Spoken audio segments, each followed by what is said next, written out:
Roman dodecahedron is remarkable and unusual, because there's not many more than 100 known to exist. In a quiet English field, archaeologists uncovered something that should not have been there. A Roman dodecahedron, a 12-sided bronze object shrouded in mystery for nearly 2,000 years. The Norton Disney discovery reignited debate, but this time it came with a twist. Artificial intelligence has now decoded the object's purpose, and the answer is way worse than anyone imagined. What once seemed like a harmless trinket may have been a tool of psychological warfare, designed to control minds rather than measure crops. But before we reveal what AI discovered, why does this single find change everything we thought we knew about Rome's intentions?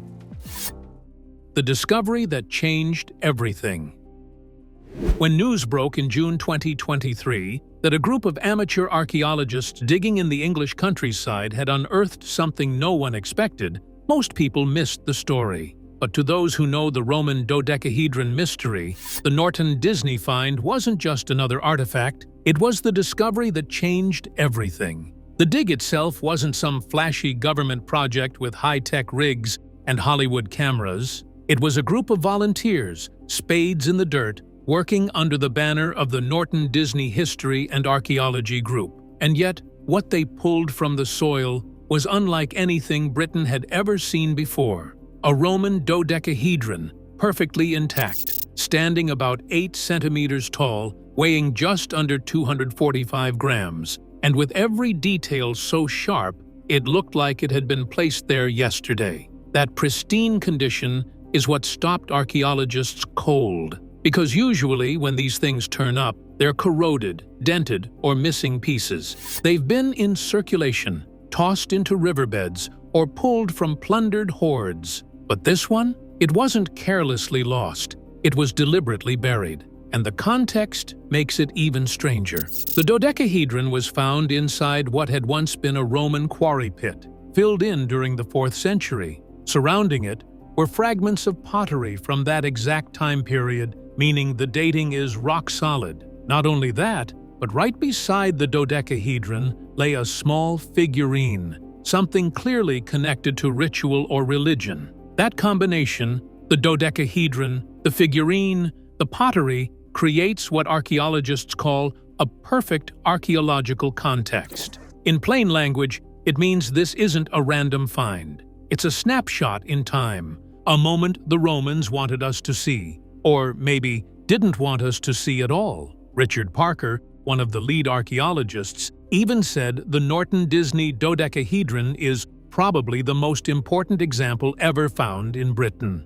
And he's not exaggerating. Not only is it the largest Roman dodecahedron ever discovered in the UK, but it's the very first found in the Midlands. That might sound like a small geographic detail, but for Roman Britain, it's a seismic shift. Until now, dodecahedra had mostly turned up closer to the frontiers, scattered across Europe with no clear pattern. But this one, buried deep in England's heartland, suggests something more deliberate was at play. So why does this matter?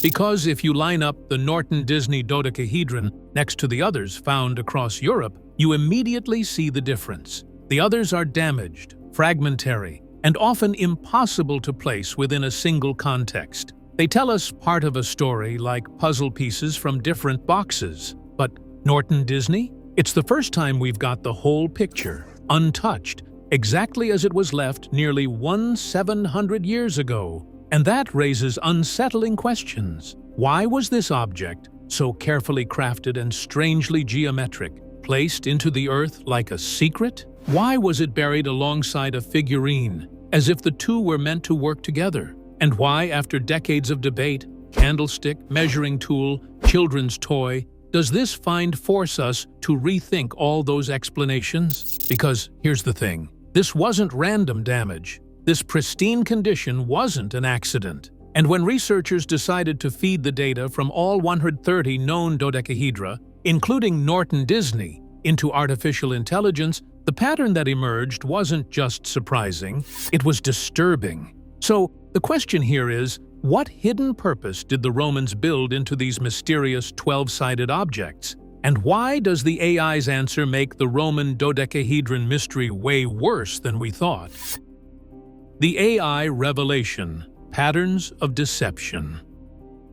When archaeologists fed the details of every known Roman dodecahedron into artificial intelligence earlier this year, they weren't expecting fireworks. The goal was simple: see if AI could spot patterns humans had missed. After all, we've had nearly 2 centuries of speculation, from candlesticks to knitting aids, with nothing to show for it. But what the AI spat back was a story that no textbook had ever dared to write. A story that turns the mystery into something more than just clickbait. The AI began by mapping all 130 confirmed specimens. That's every dodecahedron ever found across Europe. And straight away, the map glowed with something undeniable. Every single object was concentrated in the northwestern provinces of the empire: Britain, Gaul, Germania, the areas the Romans never fully trusted, where Celtic and Gallic rebellions had simmered for centuries,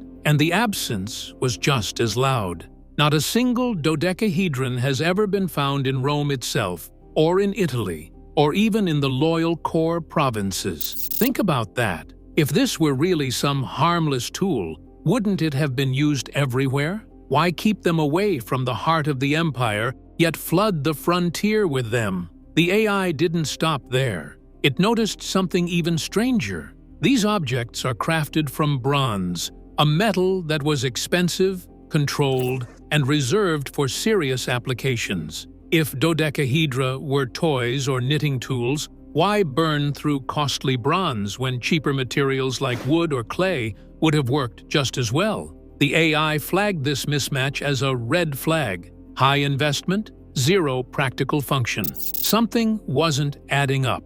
And here's the kicker: the Romans were masters of precision engineering. Their aqueducts still stand. Their military equipment was standardized down to the millimeter, and their written records documented everything from troop movements to sewer repairs. Yet, the dodecahedra show no standardization at all. Each one is slightly different in size, hole placement, and design. It's as if they were intentionally varied, almost customized. And despite Rome's obsession with record-keeping, there isn't a single mention of dodecahedra in any Roman text. Nothing. Zero. Not even a passing line. AI flagged this silence as what intelligence agencies today would call deliberate omission. When something is that widespread and costs that much to make, and yet somehow leaves no trace in the archives, the absence becomes its own form of evidence. The AI also analyzed outliers. Among the hundreds of finds, one stood apart: a 20-sided object, an icosahedron discovered in France. This was the smoking gun. Because if the dodecahedron really was a measuring device, then why switch to a completely different shape with 20 sides? That lone icosahedron blew apart every practical explanation. It made the pattern look less like tools scattered by farmers and more like tokens in a controlled experiment, each one carrying meaning beyond its geometry. And when the AI layered all of this together, the frontier concentration, the costly material, the lack of standardization, the complete silence in the record, and that rogue icosahedron, the conclusion wasn't that we were looking at tools at all. It was that we were looking at a network, a system of objects scattered in rebel territories, designed not for crops or candles, but for influence. This is where the AI's insight hit hardest. It didn't just map locations. It recognized the strategic spread as what modern analysts would call a psychological deployment. Rome didn't put these dodecahedra everywhere. They planted them specifically in communities they wanted to pacify, confuse, or control. Imagine the effect: strange, perfect geometric shapes showing up in local rituals, tied to figurines, buried in sacred pits. The Celts and Gauls would have seen them as objects of power, maybe even divine. Rome didn't need to explain what they were. The mystery itself was the weapon.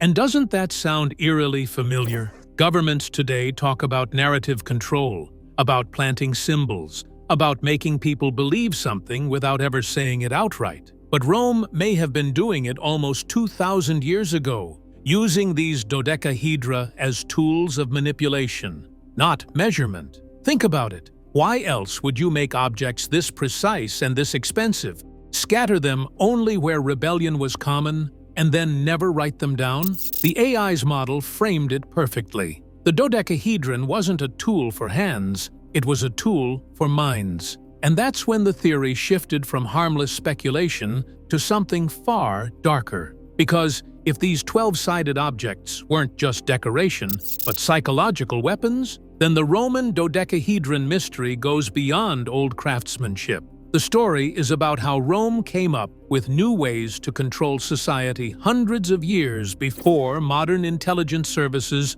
were even thought of. So, when you look at that Norton Disney discovery, sitting pristine in the soil next to a figurine, it suddenly feels less like an archaeological accident and more like a planted seed. A seed of influence buried in enemy land, meant to bend the minds of people Rome could never fully conquer. But here's the twist. The AI didn't just reveal where these objects were found. It uncovered a pattern of psychological manipulation that would make modern intelligence agencies jealous. Which brings us to the main question. If the dodecahedra were used as tools of control in Rome, what were they supposed to make people think?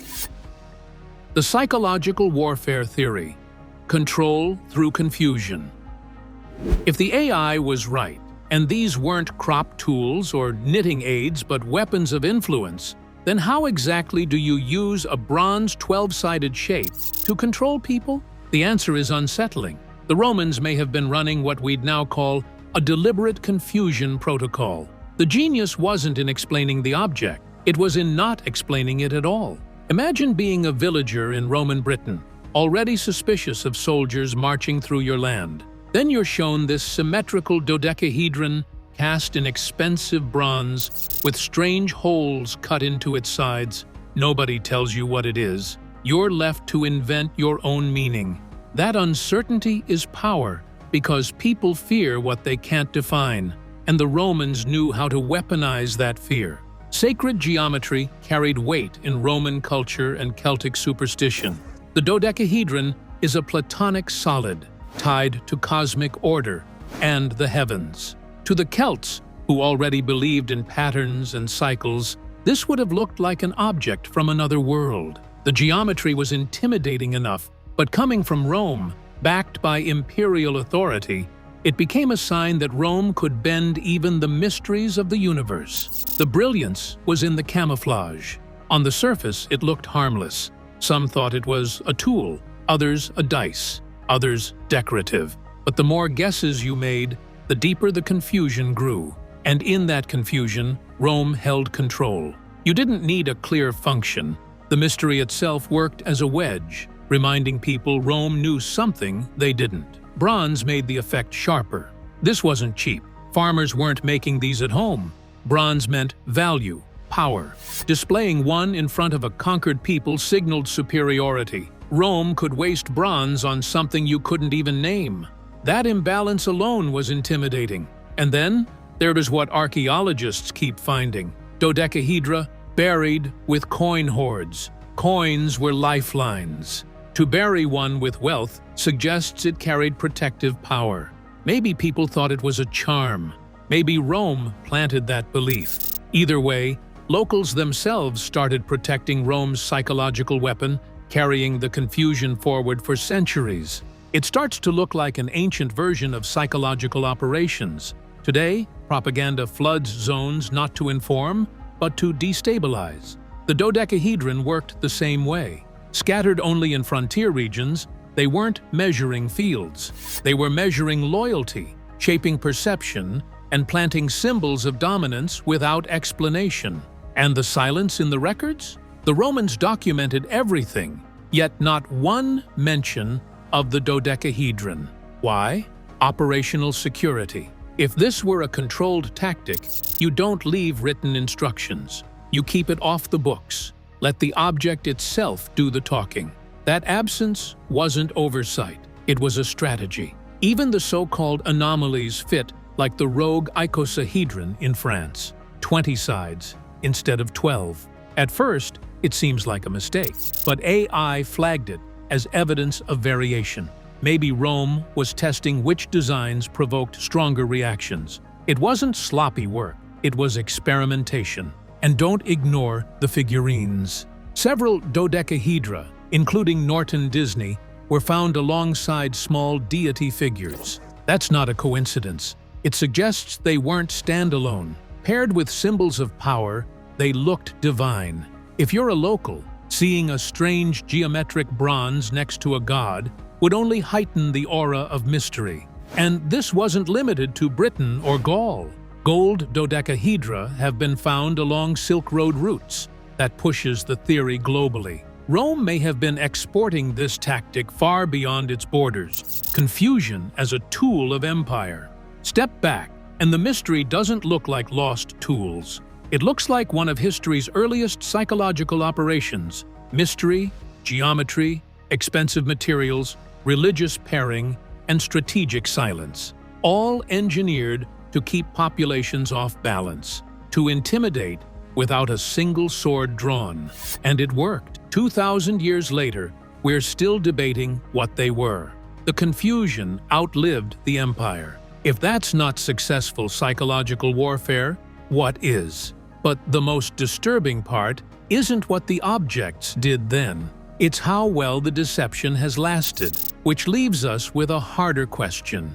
If Rome could run a campaign so effective, we're still trapped in it today, what hidden symbols are shaping us right now without us even noticing? The dark truth, Rome's greatest deception.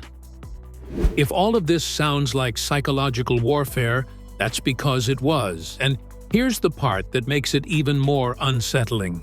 The Romans didn't just leave behind an artifact. They built archaeology's greatest unsolved riddle on purpose. Think about it. For nearly 2,000 years, some of the smartest scholars on the planet have stared at these objects and thrown out every theory you can imagine. Crop measurers, dice, candlesticks, knitting tools, and yet no one can agree. That's not failure, that's success.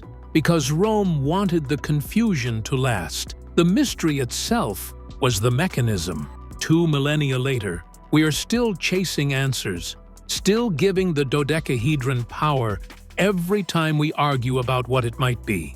If that isn't the mark of a perfect psychological operation, then what is? And the scale of that deception is staggering. More than 130 dodecahedra have been uncovered across Europe, scattered across Britain, Gaul, Germany, and even Switzerland. Not one is mentioned in Roman records. That silence isn't an oversight, it's control.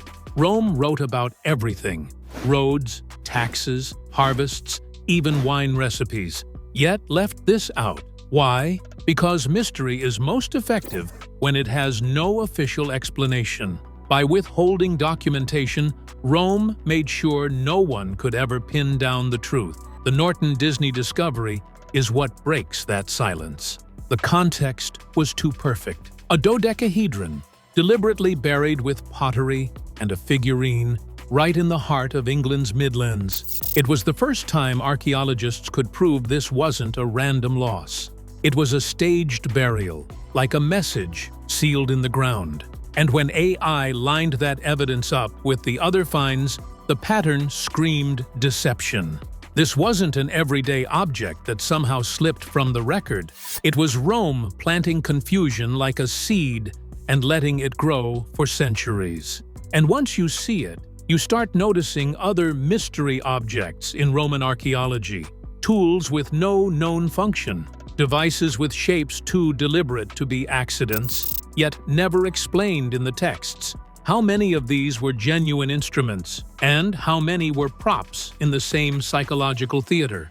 Were the dodecahedra just one part of a much larger playbook of intimidation and influence? This is where the implications turn dark, because it reframes everything we know about Roman imperial methods. We've been taught to see Roman conquest as legions, roads, and aqueducts. But what if some of their greatest victories weren't won on battlefields or in politics, but in people's minds. What if objects like the Dodecahedron were designed to destabilize and disorient conquered populations before a single sword was drawn? That means Rome's real technological capability wasn't just engineering concrete or building arches. It was manipulating perception, running an empire on information warfare. And here's where it hits close to home. Because the same trick is still being used today. Modern states don't always win wars with bombs or tanks. They win with confusion, flooding the internet with conflicting narratives, weaponizing symbols that nobody can fully decode, making you doubt what you see until you stop trusting your own judgment. Rome was doing the same thing 2,000 years ago with bronze dodecahedra, and it worked so well that we're still debating it on YouTube tonight. That's why this discovery is worse than we thought. It means the Romans weren't just masters of roads and legions. They were masters of the psychological battlefield. They engineered mystery itself as a weapon. And the Norton Disney Dodecahedron is the proof, the key that finally unlocks that deception. So now the uncomfortable question: if Rome pulled off the greatest unsolved riddle in archaeology and kept us confused for 17 centuries, what other mysteries we're still scratching our heads over might not be mysteries at all? What if they're just more of Rome's psychological traps, still working exactly as designed? Because here's the truth that hits hardest. The Romans didn't just conquer with legions, they conquered with minds. And 2,000 years later, we're still falling for it. So maybe this mystery isn't just about Rome, it's about us. If mystery itself was the weapon, what other artifacts are hiding the same trick? What if the past isn't lost, but deliberately unsolved? Could we already be living through modern versions of this deception? Drop your comments below and subscribe for more. Thank you for watching.